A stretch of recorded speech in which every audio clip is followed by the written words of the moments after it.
안녕하세요. 오늘은 여러분들에게 꼭 보여드리고 싶었던 파운데이션 프리 메이크업 영상인데요. 영상을 기획한 이유나 파데 프리의 장점은 제가 더보기란에 더 자세히 적어둘게요. 참고해 주시고요.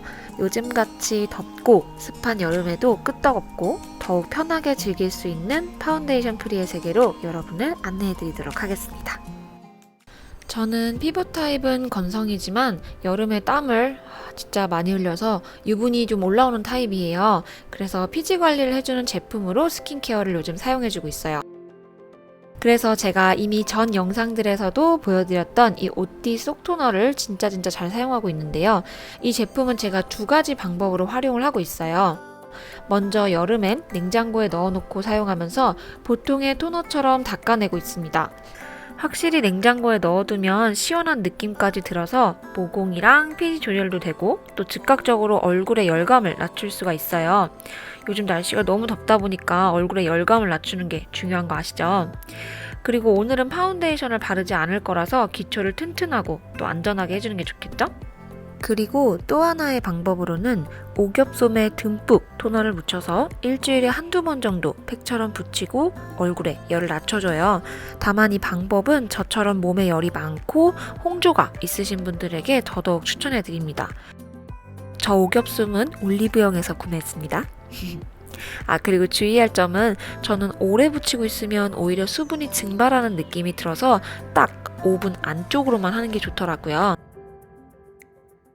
바쁜 아침에도 5분 안쪽으로 할 수 있기 때문에 여름에 데일리로 하기에도 좋은 간편한 팁이니까 참고해 주시고요. 나는 코에 유분이나 피지 분비가 더 많다 하시면 제가 지금 하고 있듯이 코에만 집중적으로 해주셔도 좋아요.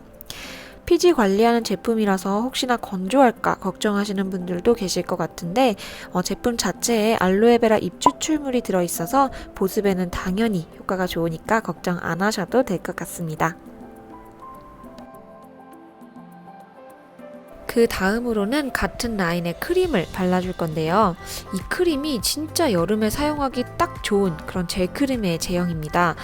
보통의 젤 크림이 다 바르고 나면 좀 끈적거리는 게 남아있는 게 있잖아요. 근데 이 크림은 마무리도 그렇지 않고 정말 딱 적당한 유수분감만 남겨서 진짜 데일리템이고 진짜 솔직히 거의 다 썼습니다. 스킨케어가 이 크림으로 끝이 나기 때문에 한 번만 바르진 않고요.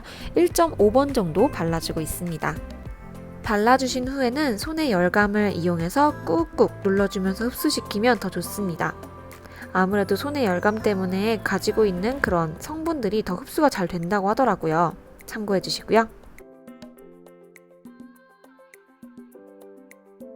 이렇게 오티 속 토너와 속 크림으로 피지 컨트롤을 해주는 그런 스킨케어를 산뜻하게 끝내고 나면 확실히 보습은 보습대로 지켜주고 또 스킨케어는 너무 무겁지 않게 산뜻하게 끝낼 수 있어서 파운데이션 프리를 하기에 딱 적당한 그런 베이스 상태를 만들어줍니다.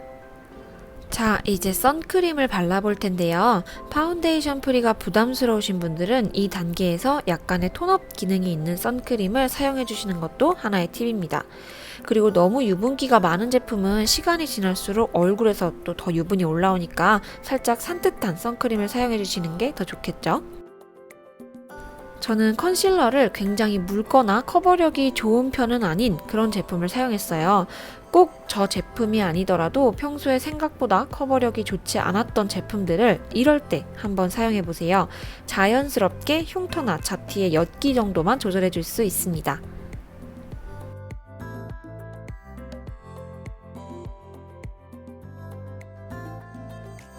그 다음 파우더 단계는 사실 꼭 할 필요는 없어요.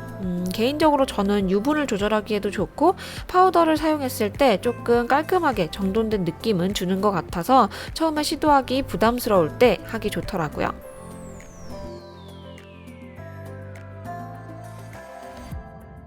눈썹은 평소에 그리듯이 아주 약한 산이 있고 모발색이랑 잘 어울리는 색감으로 그려주세요.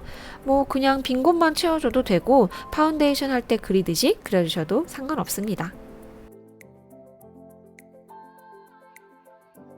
섀도우는 딱 한 가지 베이스 색만 사용해 줄 거예요. 획기가 살짝 도는 탁한 로즈빛 섀도우를 전체적으로 깔아주고 뷰러를 살짝 해준 후에는 언더에도 이 음영이 살짝 들어가는 정도만 해주세요.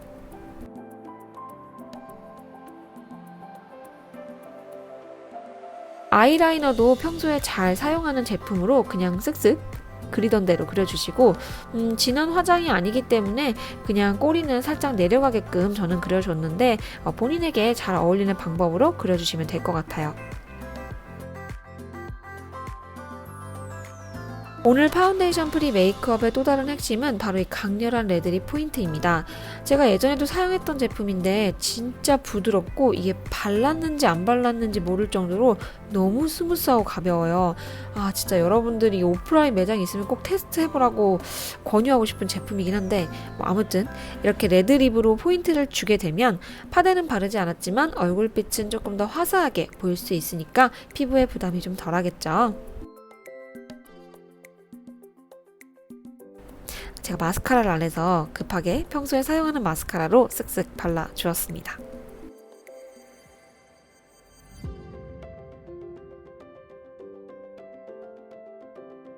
네, 여러분. 어떻게 메이크업은 잘 보셨나요? 제가 파운데이션 프리를 처음 알게 된 건 리아유님 영상을 보고 처음 알게 됐는데요. 사실 그때도 리아유님 생각했던 것처럼 똑같이 생각했어요. 아니, 다른 파운데이션 프리 하는 분들 피부 보면 다 원체 좋은 피부인데 나는 어쨌든 조금이라도 발라야 돼 라는 생각을 가지신 분들도 있을 거고 지금 제 영상을 보고서도 제가 말한 거랑 똑같이 생각하시는 분들이 있을 거예요. 근데 일단 결정적으로 사람들은 생각보다 내 피부에 큰 관심이 없어요. 그리고 관심을 가졌다고 해도 그걸 직접적으로 말로 내뱉는 사람은 별로 없을 거예요.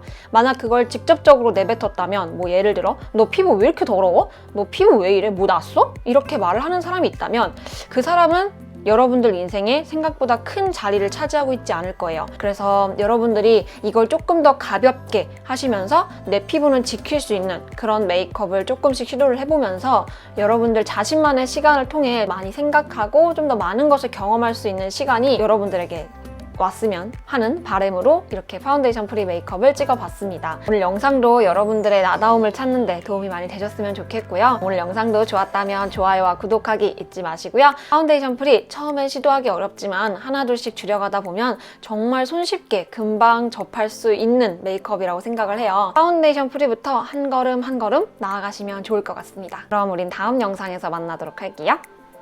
안녕.